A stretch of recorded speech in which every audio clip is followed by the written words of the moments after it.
This is a story that we've covered here on the national news, and it's about a new game which is kind of set in the time of the Nakba. A Palestinian game developer called Rashid Abudaya, is that how I'm saying? And he is creating a game called Dreams on a Pillow. And the game is based on the 1948 Nakba. The game developer has turned to crowdfunding to raise $200,000 to kind of create the game and make it a reality. For those of you who don't know what the Nakba is, which is in English called the catastrophe, in 1948, which displaced, with the creation of Israel, displaced 700,000 Palestinians. So that is what it's based on. It's based on a very historically significant moment at the moment. The kind of storyline of the game is it's about a Palestinian mother named The story goes that she was leaving her house and she carried a pillow, mistaking it for her child. This story has become almost like urban legend, and then the gaming developer went back and kind of looked into it, and there is evidence of kind of historical accuracy to the story.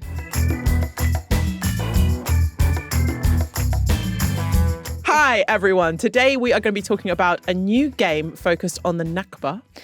And the unexpected wins at the Baftas and what we think of it. This is The Culture Bites coming to you from the national news. I'm Enas Refaei. And I'm Farah Andrews.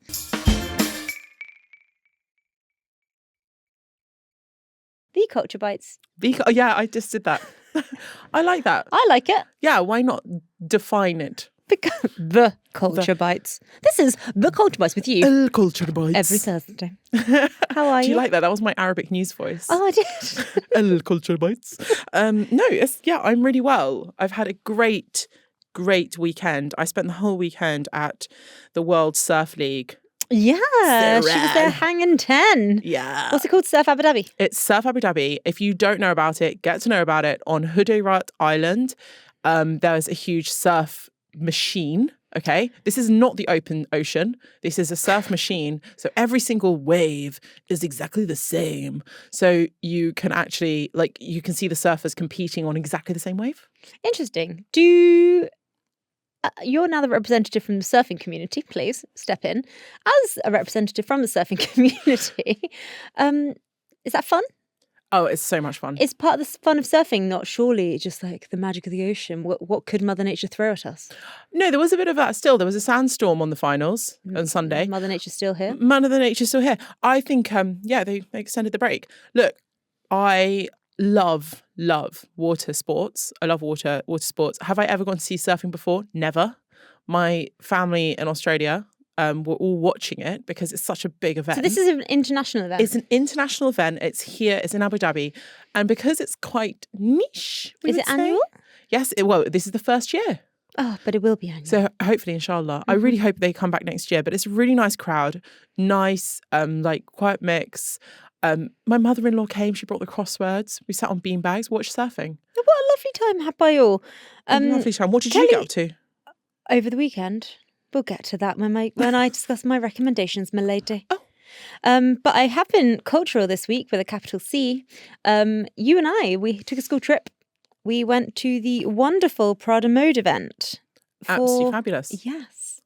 For the uninitiated in Prada Mode is a kind of like pop-up fashion and arts club that the fashion brand Prada take to different cities around the world. It was fantastic. There were loads of celebs. It was very, very chic as well. Very chic. They had this incredible kind of circular room with carpeted walls where people sat and spoke and talked about, art and architecture and in different themes. Yeah, there were some really engaging talks. The whole space. So the Prada Mode kind of runs the same way each event with different very interesting and engaging talks, and then they always have a curator, and then there's always kind of like art installations at the event. So that was my third Prada Mode. I don't want to show off. Oh. What am I like? Okay, well, it was my first. I barely knew what it was about. You took me along, and it was really fun. I was like, do not miss this. I know. You shall come. This year it was this was the first time it was in Abu Dhabi, and it was curated by an American kind of art expert and curator called Theaster Gates. I really hope I've pronounced his first name correctly. You have. He gave a great talk as well. There we And they had great music. Nuria, one of my favourite DJs, she plays Middle Eastern tracks. She was there. Oh my gosh, and I'm going to let us both down with the Saudi band. Sima. They were brilliant. Cut this and make me sound smarter. I loved them. Yeah, they were brilliant. Really rock, indie, very cool. There were like some proper screaming moments I absolutely loved. It just took me back. It took me back to my youth where I was definitely into that kind of music more than I am now. They gave me Saudi Heim. I think it might have been the hair. Long girl hair, a lot of shouty rock, and some cool glasses on stage. Cool glasses, curly hair, and the drummer always wears a kind of like decorative niqab. Yeah. Which is really fun. I really liked them. When I told Saeed, our music journalist, he was very excited for me that I'd seen them. Saeed loves them. And I thought, do you think I'm cool now? Saeed is the pinnacle of taste, especially when it comes to music. Oh, yeah. I've met people and they're just like, oh, you know Saeed? I was like, yeah. Saeed. Please, full name. Full name. So good. They named him twice. Let's get down to business with our first point today. Our first point today is it's off-brand for you because it's a game. Yeah, we both know that I'm not the gamer in the house, but I am very interested in this one. And that wasn't a lie. I've been pushing for this story for quite some time. Yeah, so this is a story that we've covered here on the national news, and it's about a new game which is kind of set in the time of the Nakba. Am I right? You are right. So it's about a Palestinian game developer called Rashid Abudaya, is that how I'm saying? And he is creating a game called Dreams on a Pillow, and the game is based on the 1948 Nakba. But the kind of news here is that the gaming developer has turned to crowdfunding to raise $200,000 to kind of create the game and make it a reality.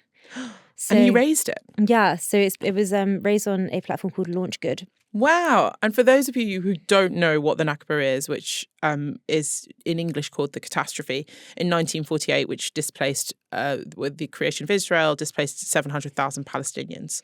So that is what it's based on. It's based on a very historically significant moment at the moment. And obviously people are kind of calling what's happening now an ongoing Nakba. The Nakba has never ended. But the game, which is obviously it's like such a we'll kind of talk about kind of history and games in a moment, but the kind of storyline of the game is it's about a Palestinian mother named which means mother. And she was forcibly evicted from her home during the Nakba. And the story goes that she was leaving her house and she carried a pillow, mistaking it for her child.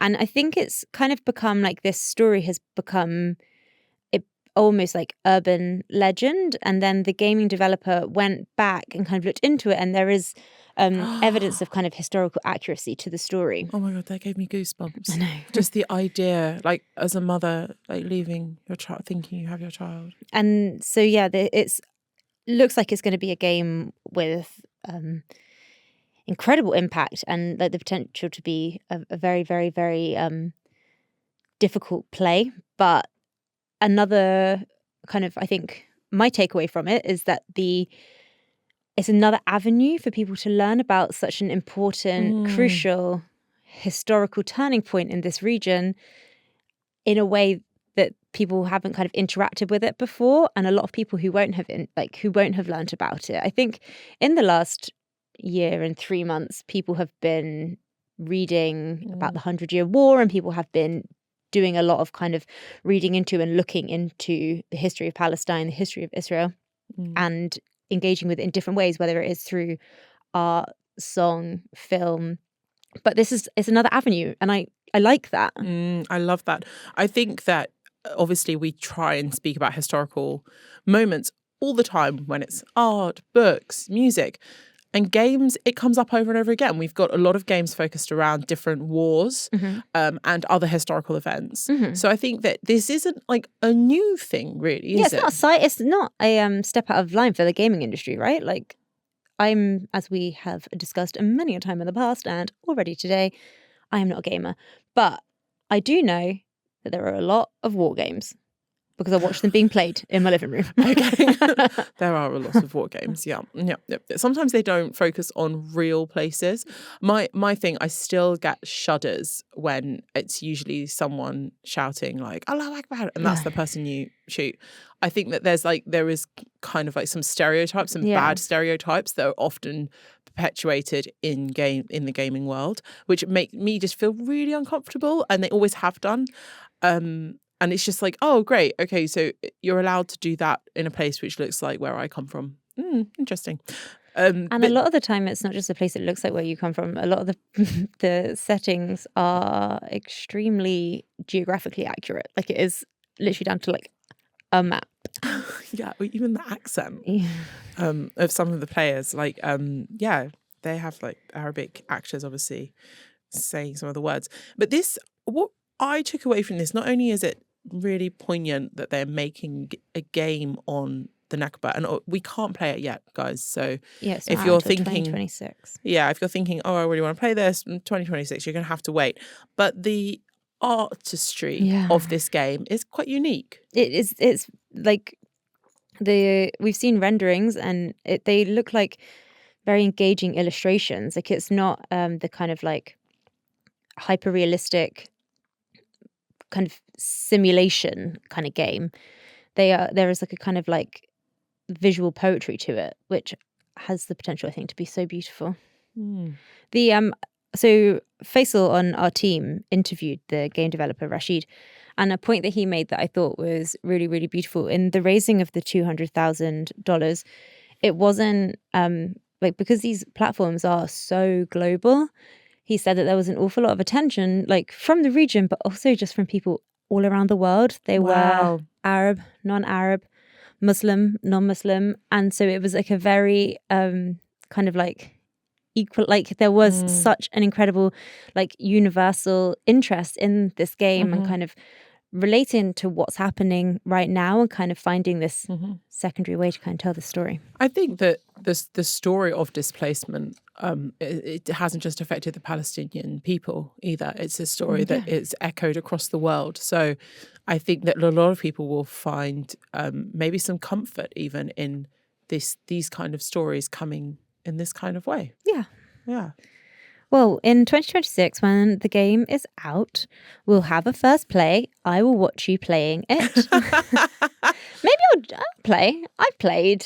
Do you know how to hold a controller? I can dabble. Do you even know how to hold a controller, though?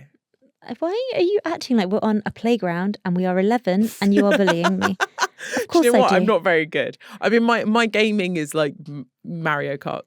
I asked you this before we turned on the cameras. You've never played that. I've played it. Of course I've played it. Okay. But when I was like young, my brother had all the consoles, etc. Craig Andrews, very lucky boy.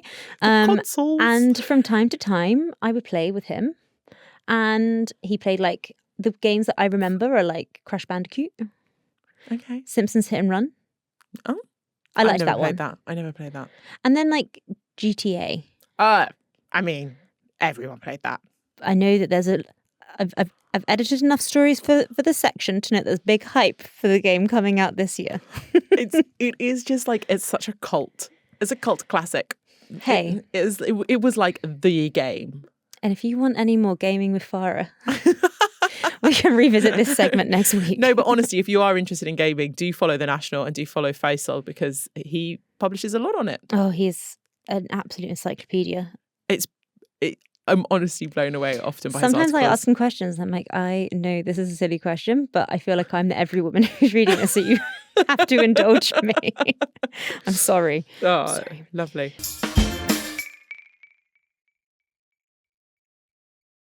Welcome back. Did you enjoy your break? I love my break. I love a little break. And we're coming back now with the biggest awards in the UK, the BAFTAs. It is award season. We are in the thick of it. We are. What is your favourite season? Award season. Award season is fantastic. And we've had, so if you don't know, this is the British Film Academy Awards. Yes. And they are a big deal for British people, but also for further afield because they have international categories and such and such. Yes, it is very much a kind of mirror of the Oscars, but taking place in London. And they were on Sunday night, Monday morning in the UAE. And there were a few surprises. Yes, there were some big surprises this year. So usually we have a kind of like a whiff of what's going to happen because we've seen other award ceremonies take place, and sometimes the BAFTAs can kind of like really, carry through the same theme. But big shock surprise. And I was flabbergasted. Flabbergasted is the right word. Hold on to you. Yeah, because a lot of people were really expecting that the favourite for the Best Actress category was going to be Demi Moore for her incredible, incredible acting in Substance. Have you seen it? It's brilliant, isn't it? Yeah, it's a lot. It's a journey. It's a whole journey. It's a journey. So it's a gory horror, but it's also really, really quite vividly touching on aging in society, and especially for women. And Demi Moore plays this character, which is very kind of gory horror, brilliantly played by Demi. And she was hot pick to win the Best Actress winner. You've just slid right back into your red carpet reporting there. Hello. Yeah, I used to do that. Yeah. It was a long time ago now. I won't reveal my age. But Mikey Madison scooped the award for her role in Honora. Yeah. Which I've seen as well. You have? Yes, I've seen both of these films. Gracious me, she's all brushed up on awards season. It's the best season. No, but Honora is fantastic, actually. I think it's a brilliant film. It comes across very indie. It's very gritty. It's about a female sex worker who kind of finds this heir, a Russian oligarch. And she just, let's just say she does not let him go very easily. Oh. And it becomes, kind of the theme of the film.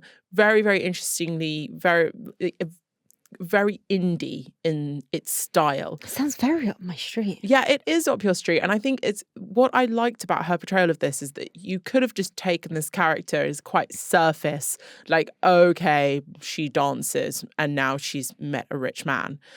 But actually, she really pulls you in to her struggle and her understanding of what she's going through, and actually how she is seeing him as a route out, and actually her trials and tribulations. And, really well done by her. And I think she wasn't expecting it. Oh, yeah. I mean, her after the award show, she said that she was on a talk show and Robert De Niro told her just not to write a speech. And she thought, I should probably listen to him. And she forgot to thank a lot of important people. To not write a speech. Imagine Robert De Niro was like, just don't even bother writing the speech, hun. Wow. Savage. I mean, do you know what though? Now she should thank Robert De Niro. Yeah. She should have just thanked him. He's her little lucky charm. I think that moving forward, she should just be like, and I proved Robert De Niro wrong. Yeah, what a flex. Who's even Robert De Niro? Doesn't even go here. Big film on the night was Conclave. Have you watched that? No, I tried to watch it and I haven't. Have you seen it? No, but I have watched the trailer, and let me tell you, madame, I was gripped. So it's a thriller. It's set in the Vatican. Am I right?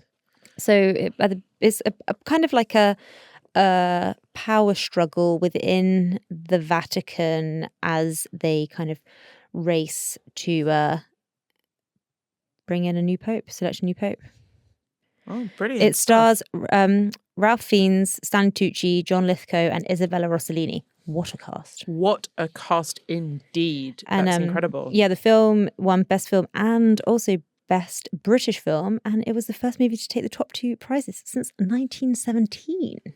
Wow. That fact feels pretty almost unbelievable. I'm kind of looking at my producers thinking, I'm going to be requested to be fact checked there. I mean... But it's impressive. It is very impressive. Another big winner on the night who he himself said he wasn't expecting to win was Jesse Eisenberg, who won Best Original Screenplay for A Real Pain. Have you watched that? No, have you? Yes. Yay. I watched it on Valentine's Day. Not a traditional choice, I wouldn't have thought, for Valentine's Day. What is the film about? Allow me to tell you. Mismatched cousins reunite for a tour through Poland to honour their beloved grandmother, but old tensions resurface against the backdrop of their family history. It is, right, as a film, okay, so it stars Kieran Culkin, who we all love. And also Jesse Eisenberg, who wrote and stars. So the trailer makes it look like a bit of a buddy comedy. IMDb describes it as a buddy comedy. It's very intense. It's about grappling with a family history. It's about the Holocaust. It's set in parts. They go on a kind of tour around a concentration camp in Poland. It's heavy. It is heavy. There are, of course, moments of humour and levity, but not a comedy. It wouldn't have been the genre I necessarily popped in. I think I suppose humour does enter through all walks of life, all moments of life, but maybe labelling something as a comedy would make you just think it's a barrel of laughs. Yeah, I mean, I wasn't lolling a second, I'll tell you that. Okay. But it's fantastic. It's deeply uncomfortable. And I think that these kind of films should be. But it's also about family history, but it's also about mental health and personal individual struggles. Sounds healing in some ways. Is it like a healing trip? No. Oh. Like for me? No. I wasn't healed by it. You weren't but healed. It's a very, very, very good film. But Jesse Eisenberg, in his acceptance speech, he was like, I should thank my wife he was like, I didn't expect to win. I should thank my wife who did not expect me to win. She's not here. That's how much she didn't expect me to win. He was like being like a bit tongue in cheek with it. It wasn't like she's not here. And so yeah, he had a little surprise on the night. Oh wow. Yeah. Oh, so moving on. I would also like to talk about Emilia Perez. Okay, we can speak about this, and then I want to just ask you some like rando questions about BAFTAs. Okay, sure. Emilia Perez is interesting because I think at the beginning of awards season, everyone kind of thought that was going to be the runaway film this year. It was hot tipped. Hot tip. It is it's about 3 remarkable women in Mexico, each pursuing their own happiness. It is about the cartel and very complex relationships they're in, and it's also a musical. I didn't know that. Yeah, it's all in Spanish. No, but it's an international film. It's on Netflix. Netflix bought it after it was made. Hello. But what's interesting about this film is that everyone kind of thought this was a bit of a surefire for like runaway award season success, and then it stars Zoe Saldana, who won at the BAFTAs, and it also stars Selena Gomez and a actress called Carla Sofia Gascon. And in the past week or so, tweets of Carla Sofia Gascon's from quite some time ago. Not that long ago, though. No. I've seen this. Yeah. Just from like 2019. Even as recently as 2020. They are Islamophobic. They are racist. And their tweets have now been deleted. It's too late. When I say I don't understand how this film got bought by Netflix and all these main actresses that were like, this is going to be an awards season. They just didn't do their research on her. But bless her. But she just didn't, yeah. I can't believe the tweet stayed up. She must have nailed that audition. No, it's not about it's not even about the audition, I don't think, because this was at the point of creation, this film was quite small, and then it was acquired by Netflix. But before buying it, when they were like, okay, yeah, this film is incredible. People are like, it's film of the year, best film of the year. At the point of buying, didn't they just why did they not go through every single one of these? It doesn't take long either. It doesn't. It doesn't take long. You can do a Boolean search on your tweets. I'm flabbergasted that they stayed up, but they have second use of the word. This podcast. I'm consistently. I'm just consistently. My mouth is consistently agape. Yeah. So that, and then this is not really how it works with the BAFTAs, but Oscars is about Academy voting, and people think that this might have very significantly marred their Oscars campaign. Well, this is what I was going to say. I was going to ask you just about the shock shocking wins from the BAFTAs. Do you think it's going to really impact the Oscars? Do you think people, do all those judges really look through all the films? They're just like, well, let's go. So no. If you're in, like, the Academy's huge, and every person that's a voting member of the Academy hasn't watched every single film that's nominated for an Oscar this year. No, of course not, because there's different categories. Yeah. I look after. I've been a judge. Even the Academy? No, but for like British television. Okay, I was going to say. No, British Television Society. Secret Academy member. It's a lot, though. It's a lot of watching. It's a lot of watching. You have to put some time aside. And like with book awards, they don't always read the whole book. No. They read excerpts and chapters. That's cheating. That's not, I can't say that for every single book judge ever, Obviously. but a lot of them don't read the whole thing. Okay. But it's also about time, right? And then do we watch things on double speed? I think a lot of people watch and read things on double speed now. It's like, but just enjoy it. Anyway, I digress. I think it might kind of point to the fact that it's more of an open race than we thought it was going to be this award season. So Emilia Perez was the film that everyone thought was going to be the runaway. Hot. And now, not so. Yeah. Well, I think it's good to switch things up. I still want Demi to win something because even though I saw... Well, her Golden Globe was her first significant award since being in the film industry. That's incredible because she was wasn't she in Ghost? Yeah, but she spoke about it. It's like the directors and producers basically told her that she was like rom-com girl.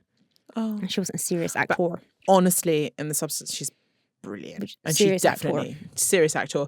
Anora, I'm really happy for Mikey Madison. Well done her. Obviously, always celebrate. But I'm hoping that Demi scoops up an Oscar. It would be so good for her. And I would like Kieran Culkin. His performance is extraordinary. Always. He just brings so much energy. There's quite a lot of Roman in his... him. I feel like Roman must be based on kind of like a parody of himself for him to get it so spot on every time. If you don't know, Roman is the character that he plays in Succession, which is one of my favourite shows. Yeah, I mean, it's my favourite, most favourite. Perfect TV. Yeah, perfect.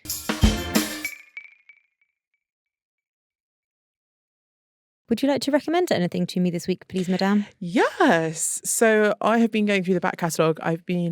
Whenever I miss London, I start looking into British rap. And this week I have come across an album called Being Poor is Expensive by British rapper Bashy, who's kind of of my generation. So he talks about even parts of North London. I'm not from North London. From the south, but anyway, he talks about Brent, Kentish Town, and I just really captured it just really captured a moment for me this week. So I wanted to recommend that if you are interested in rap music and especially a London rap sound, he is very of that ilk, and it's really good because he uses a lot of lovers rock. Do you like lovers rock?